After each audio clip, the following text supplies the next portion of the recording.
Number one, how long have you been in residential real estate? Is it your full-time job?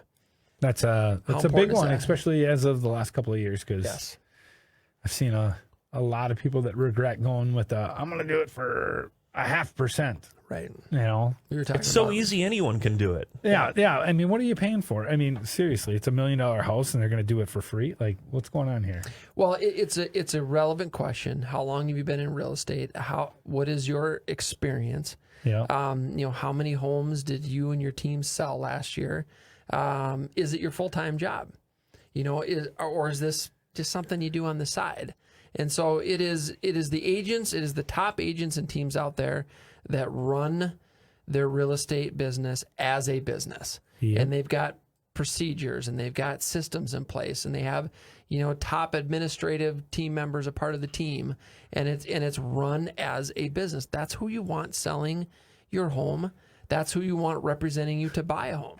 And so it's a great first question on here. How long you been in residential real estate, and is it your full-time job? It's funny that you say that, because I don't know how many times I hear from buyers, sellers, and other agents about, no offense, I mean, there's a different level of agent. I mean, there's agents that, hey, I'm gone for every weekend because they're going to the lake and they're trying to find somebody to go and show to their clients. And it just frustrates me, because it's like, these are your clients. Mm-hmm. You're there to help them with these decisions. And I get it. Everybody's got to go on a vacation once in a while. But when it's every weekend or 3 or 4 times a week, it's like, are you really doing your client service? Right. 2, do you have any designations or certifications?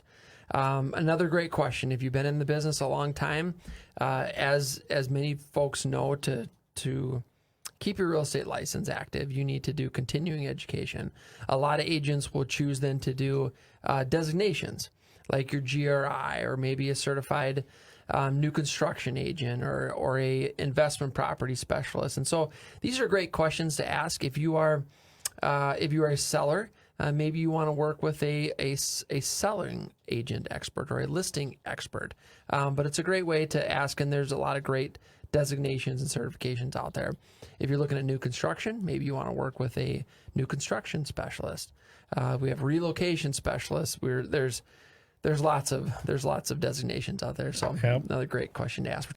Number 3, what's your business philosophy? Well, there's no right answer to this question. The response will help you access what's important to the agent and to determine how closely the agent's goals and business emphasis meshes with your own. And so these are questions that our clients, we want them to ask us, and we want to ask them as well, so to make sure that because look, when you're selling a home specifically, it is a partnership between it's always us a partnership and the seller. We're in a partnership to get the home sold for the highest amount in the quickest time with the best terms, and working together is how we're going to do that. Absolutely.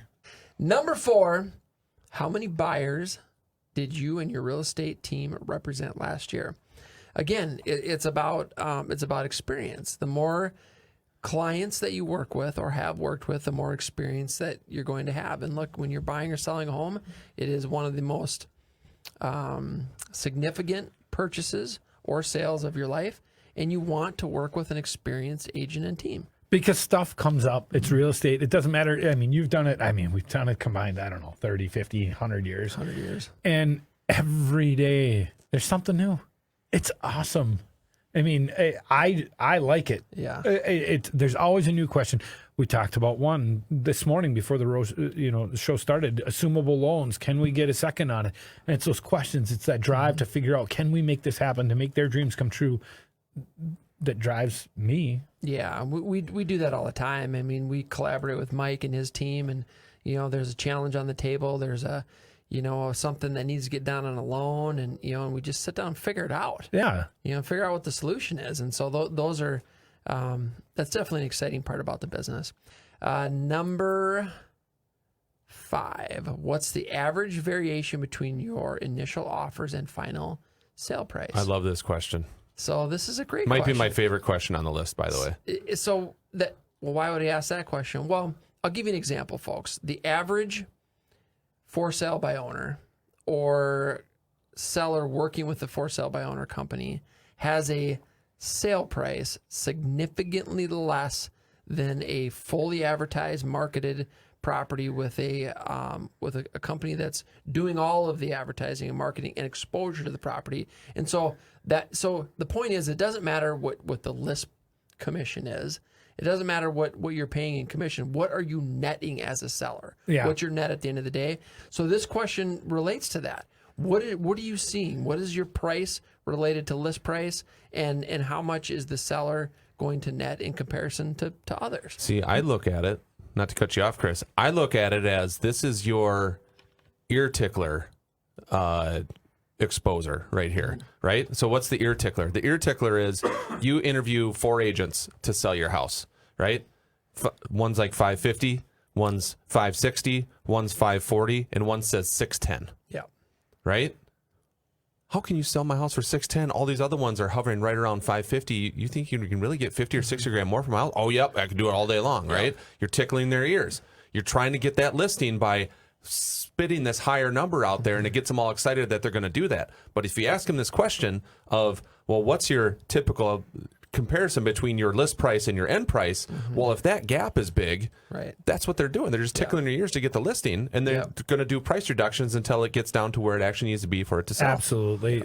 And you know, I sit here and I think, you know, we'll talk about it off air, but I think what would be a great show one time is to go through something like that, where what is, like, you can go out somebody for sale by owners. What does the 3%, what is this commission? So many people nowadays are like, commissions, you know, are you doing 3? Are you doing 6? Are you doing 7? And I don't think buyers understand, yes, that, you know, there's people that'll do it for 3, but are you actually paying out 3? Or is it 3 to the seller, 3 to the buyer? Like, and helping people understand and break it down, because at the end of the day, it doesn't matter if I'm charging you 10% or 1%. How much money are you putting in your pocket? Because that's really what it comes down It's to. the net to the seller. Absolutely.